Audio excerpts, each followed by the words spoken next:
Костер ценой в несколько миллионов рублей разожгли сегодня сотрудники Мурманского управления наркоконтроля. В безлюдном месте на Серебрянской автодороге под бдительной охраной спецназа уничтожались в огне килограммы запрещенных препаратов. Большие опечатанные коробки и мешки, несколько десятков конвертов. Внутри наркотики практически всех видов – героин, кокаин, амфетамины и даже кусты конопли. Стражи порядка по закону должны уничтожить все. Место, где будут сожжены наркотики, до последнего держится в тайне, чтобы никто не предпринял попытку выкрасть столь большую партию запрещенных препаратов. Сегодня проходит уничтожение наркотических средств, психотропных и сильнодействующих веществ общей массой более 20 килограмм. Данные наркотики изъяты за период конец 2011 года, начало 2012 года.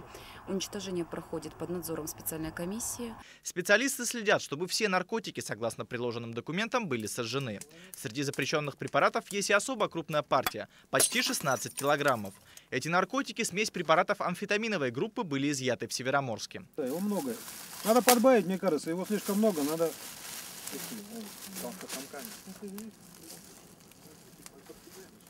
Да, подкиньте.